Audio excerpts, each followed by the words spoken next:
آج تمہارے لیے سب پاکیزہ چیزیں حلال کر دی گئیں،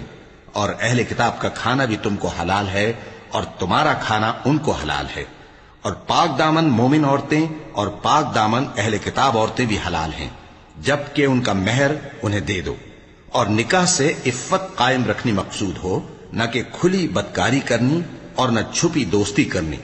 اور جو شخص ایمان کا منکر ہوا اس کے عمل ضائع ہو گئے اور وہ آخرت میں نقصان پانے والوں میں ہوگا۔ مومنوں،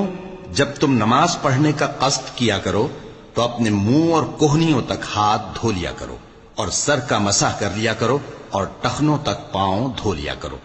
اور اگر جنابت کی حالت میں ہو تو نہا کر پاک ہو جایا کرو، اور اگر بیمار ہو یا سفر میں ہو یا کوئی تم میں سے بیت الخلا سے ہو کر آیا ہو یا تم نے عورتوں سے مقاربت کی ہو،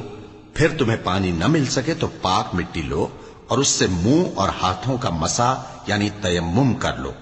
اللہ تم پر کسی طرح کی تنگی نہیں کرنا چاہتا،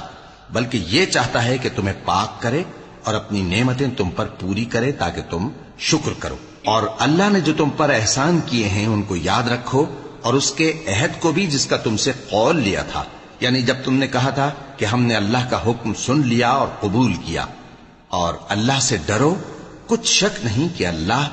دلوں کی باتوں تک سے واقف ہے۔